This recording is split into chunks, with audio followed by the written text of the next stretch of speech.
નમસ્કાર મિત્રો, હું છું કિશોર વાઘેલા. આપ સૌનું હાર્દિક સ્વાગત કરું છું આપણા નવા વિડીયોમાં. તો મિત્રો, આજે કથાનો ચોથો દિવસ ગઢશીશા ખાતે જે શ્રીમદ ભાગવત કથાનો જે કાર્યક્રમ ચાલુ છે, આયોજન અતિ ભવ્ય, તેનો આજે ચોથો દિવસ ને આજે દિવસના કૃષ્ણનો જન્મોત્સવ હતો આજે. અને સાંજે આપણે લાઈવ કોન્સર્ટ છે, તેમાં આપણે રાજ ગઢવી અને ચેતલી છાયા આવવાના છે. તો તેના ઉત્સાહમાં અહીંયા કને આજે લોકો કેટલા છે તે આપણે આજે જોઈશું. તો હાલ આપણે પ્રવેશ દ્વારની અંદર અહીંયાથી આપણે શરૂઆત કરી છે. તો આજે તમે જે લાઈવ જોજો કે કેટલા માણસો છે આજે અહીંયા જે પ્રાંગણ છે જે કથાનું, તો અહીંયા જગ્યા જ નથી. તમે જોઈ શકો છો, આપણે અહીંયા જ ઊભા રહી ગયા. અહીંયા એકદમ હાઉસફુલ થઈ ગયો છે. અહીંયા કથા મંડપનો જે બહાર જે આંગણું છે કમ્પ્લેટ જે જોઈ શકો છો. અહીંયાથી જે લાઈન લાગી છે ભોજનાલય માટે. તો આજે સાંજનો સમય છે ને સાંજે આપણે આવ્યા છીએ અને ભોજનની લાઈન છે તે આપણે જે અહીંયા કથા મંડપનું જે આંગણું છે તેના બહારથી લાઈન શરૂ થઈ ગઈ છે. જોઈ શકો છો તમે, અહીંયા બાઉન્ડ્રી છે કથા મંડપની અને બહારથી પબ્લિક અહીંયા જે લાઈન લાગી છે જમવા માટે, ભોજનાલય માટે, મહાપ્રસાદ સાંજના. તો આખું જે ગ્રાઉન્ડ છે અહીંયા કને તે માણસોથી જ ભરેલ છે ચારે તરફ. તમે જોઈ લો, જ્યાં પણ આપણી નજર જાય ત્યાં માણસો ને માણસો. એકદમ ફૂલ હાઉસફુલ થઈ ગયું છે. આજે ચોથો દિવસ છે અને સાંજના કાર્યક્રમ હોવાને કારણે માણસોની ભીડ તમે જોઈ શકો છો. અહીંયા કને બહેનોની લાઈનો છે ને ભાઈઓની લાઈન આ બાજુ સામે છે. તો ચારે બાજુ આપણે ટ્રાફિક એવી આજે જોવા મળી રહી છે, જેની વાત મૂકી દો. અને ભોજનાલય છે તે એકદમ ફૂલ થઈ ગયા છે, એકદમ હાઉસફુલ. છતાં પણ બારે જે લાઈન તમે જોઈ શકો છો, અહીંયા કેટલા માણસો છે. અહીંયા સામે આપણે જે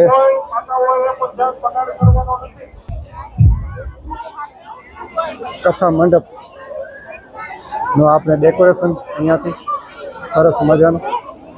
આ બાજુ જે ફુવારા ચાલુ છે રાતના.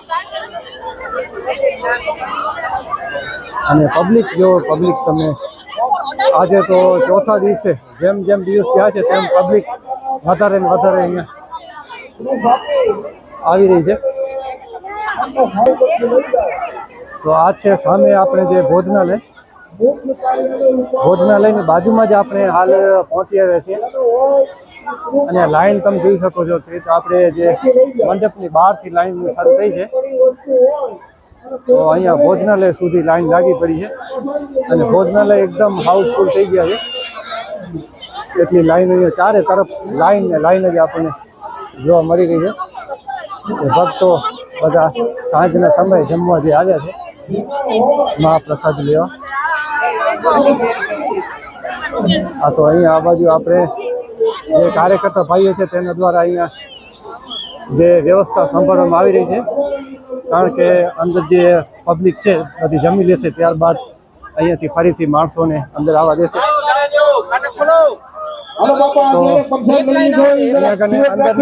જગ્યા ખાલી કરો એટલે બીજા ભક્તજનોને આ પ્રસાદ લેવા બેસી શકે.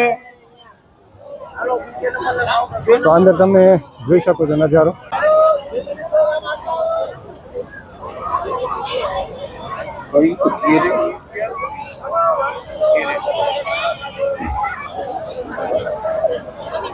જે ભાઈની ગાડી વેકરામાં ફસાણી હતી, એ ગાડીમાં જે ભાઈ સહકાર આપવા સેવા કરવા ગયા હતા બીજા ગાડીવાળા, એની ચાવી એમની સીટ માંથી એને મૂકી હતી.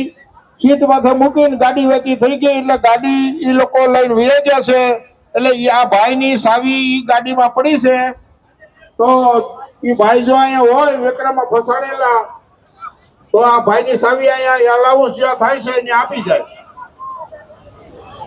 તો હવે આપણે અહીંયા જે ભાઈઓની જે લાઈન છે ત્યાં આપણે પહોંચી આવ્યા છીએ. આમ તો આ ભાઈઓનો જ ભોજનાલય છે, પરંતુ ટ્રાફિક વધારે હોવાના કારણે બહેનો પણ સાથે સાથે જમે છે. અને અહીંયા જમવાની જે લાઈન આપણે બહારથી જે અંદર ભોજનાલય તરફ માણસો જે ભોજન લઈ રહ્યા છે. હા તો આજે ઘણી બધી ટ્રાફિક જોવા મળી રહી છે અહીંયા કને. ત્યાં જગ્યા જ નથી આજે.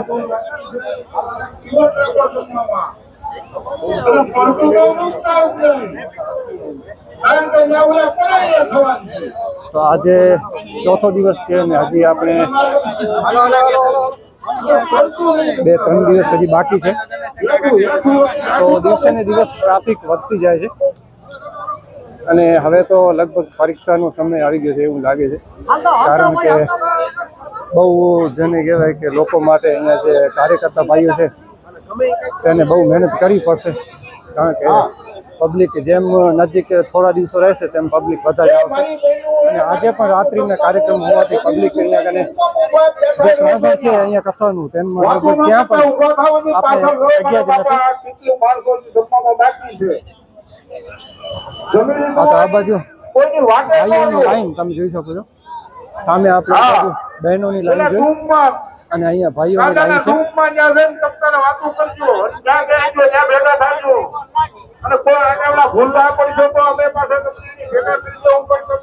તો ભાઈઓની લાઈન તમે જોઈ શકો છો અહીંયાથી. બસ આજ તો આખા ગ્રાઉન્ડમાં માણસો ને માણસો જ આપણને જોવા મળી રહ્યા છે. આ બાજુ બહેનોની લાઈન. અહીંયા થોડીક જગ્યા છે ચાલવા માટે, માણસોને જઈ શકે તે માટે થોડીક જ જગ્યા છે. બાકી ચારે તરફ આપણે માણસો ને માણસો અહીંયા દેખાઈ રહ્યા છે. તો સામે આપણે નજર કરીએ તો છે આપણો ગેટ છે મેન.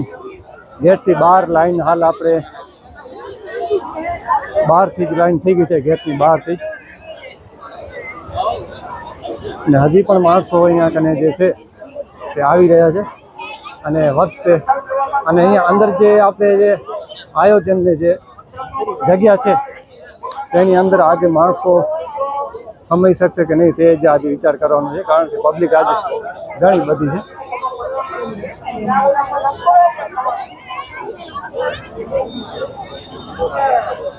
હાલ આપણે જે મંડપનું ગ્રાઉન્ડ છે એ મંડપના ગ્રાઉન્ડનો જે મેન ગેટ ત્યાં જ આપણે ઊભા છીએ.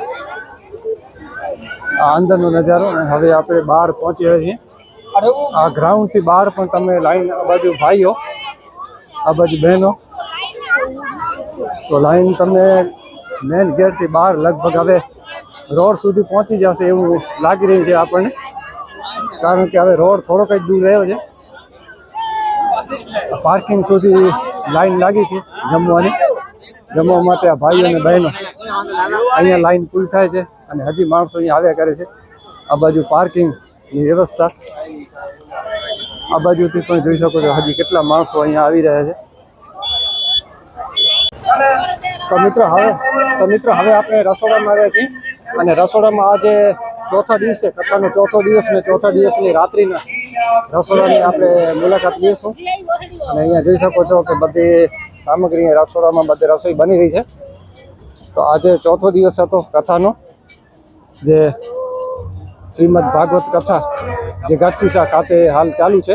આજે ચોથો દિવસ, ચોથા દિવસના રાત્રિના જે ભોજનનો જે કાર્યક્રમ હાલ ચાલુ છે તેમાં બધી અહીંયા રસોડામાં જે રસોઈ બની રહી છે હમણાં. ચારે બાજુ રસોઈની ધમધમાટ, જેને કહેવાય કે આજે ઘણા હજારોની સંખ્યામાં માણસો અહીંયા આવ્યા છે આજે રાત્રિના. તો તેના માટે સંપૂર્ણ રસોઈ અહીંયા કને બની રહી છે. અહીંયા જે માણસો છે તે રસોઈ બધા બનાવી રહ્યા છે. તો આજે ચોથા દિવસના ઘણી એવી ભીડ અહીંયા હજારોની સંખ્યામાં આપણે જોવા મળી ગઢશીશા ખાતે.